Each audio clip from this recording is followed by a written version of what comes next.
Welcome, everyone, to another edition of Inside Career Technical Education. I'm one of the hosts of this program, Ann Baldwin.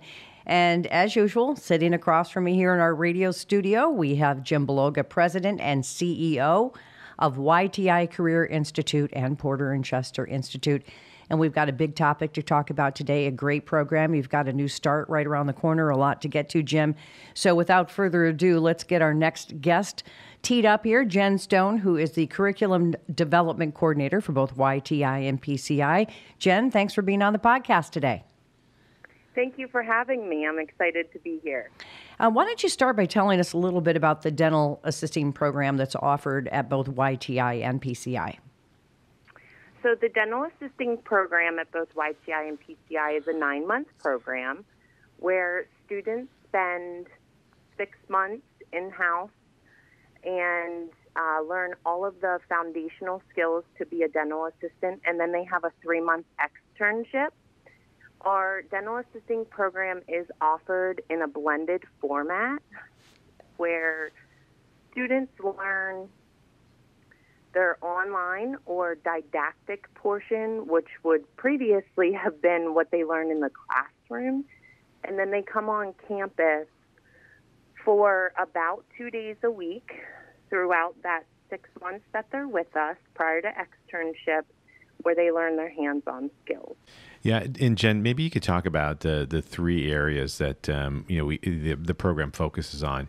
Maybe a little bit more detail. I mean, I've often sort of thought of our dental assisting program as around chairside, infection control, and radiology. Maybe you could talk just a little bit to each of those disciplines and how that works into the day in the life of a dental assistant. Absolutely. So as a dental assistant in the industry, a big part of our job is assisting the dentist in four-handed dentistry, which is chairside assisting.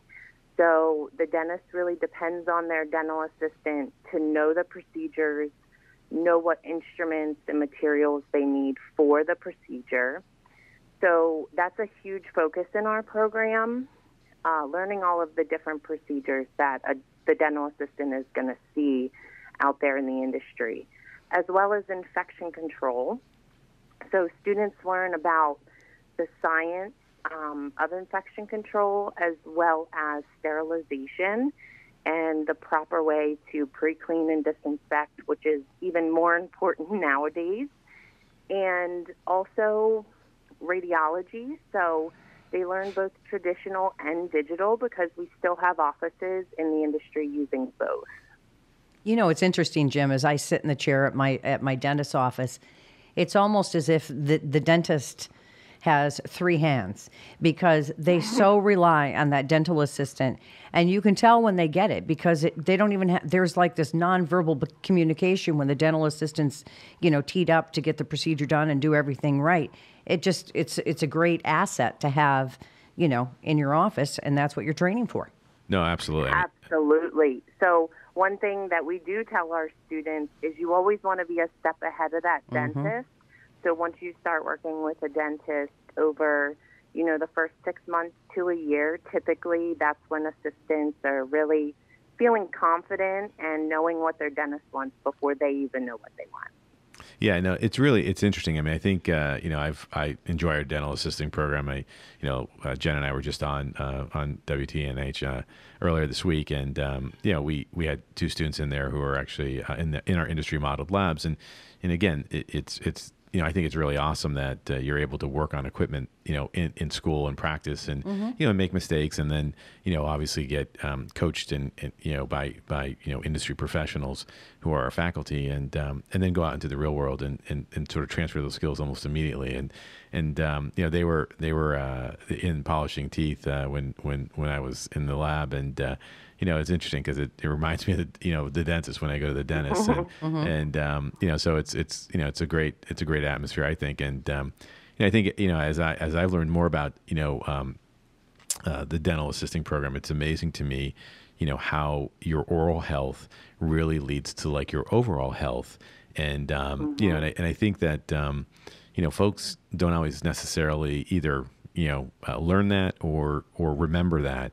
And it's been interesting to me as I've sort of learned more about our dental assisting program and all the benefits that accrue to it.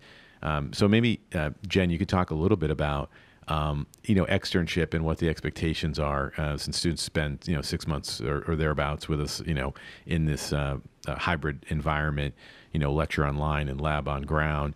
But maybe talk a little bit about the externship and what, students might expect through that process.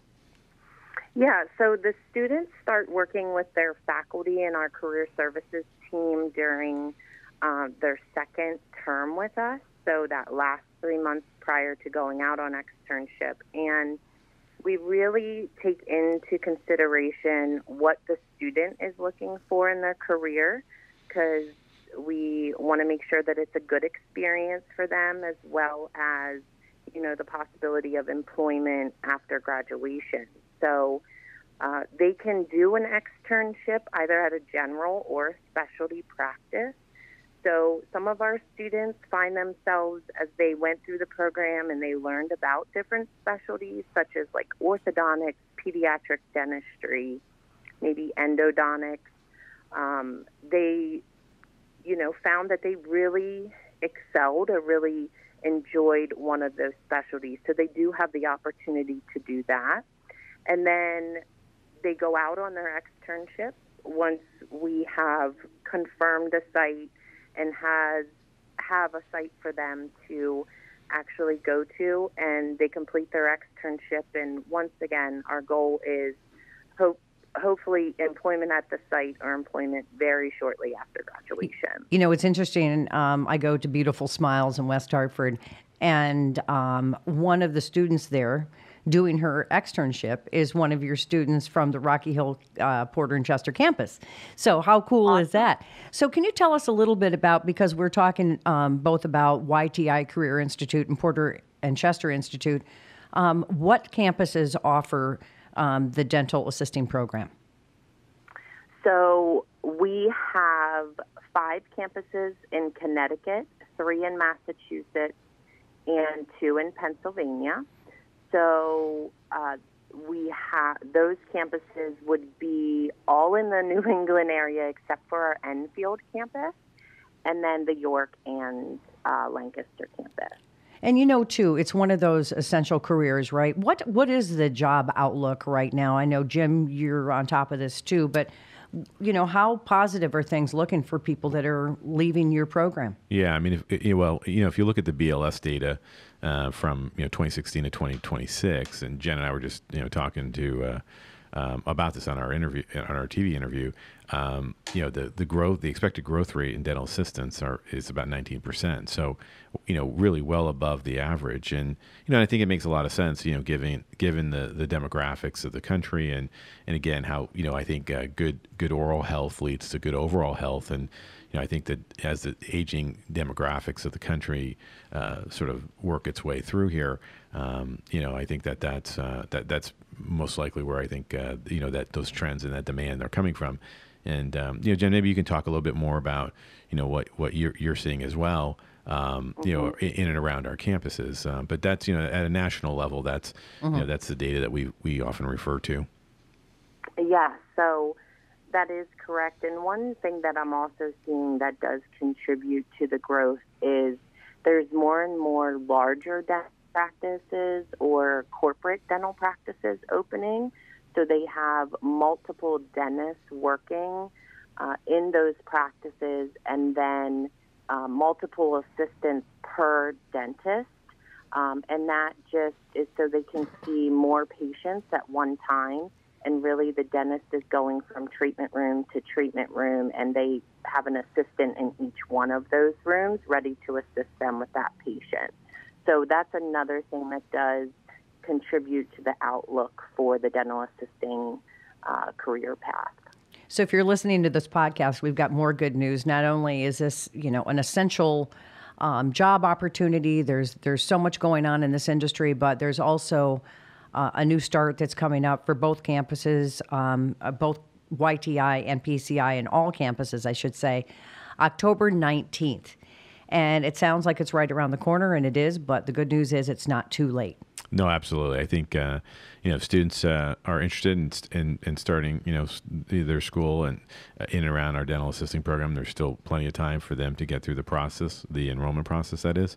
And again, we're excited about this program. I mean, this program again, as you mentioned, is essential, and I think that the one thing that I will say as well is that it's amazing to me the amount of innovation that I've experienced recently, in our new normal, in this COVID environment, in terms of how you actually interact in a dental office. Mm-hmm. And so they've done, I think, a very good job, following the protocols and trying to keep everybody safe. And as Jen mentioned, talking a little bit about the infection control and so again, I think it's it's a very interesting and rewarding career. So it's not too late to join us. And if you have any interest, we'd encourage you to go to yti.edu. That's yti.edu if you live in the Pennsylvania area.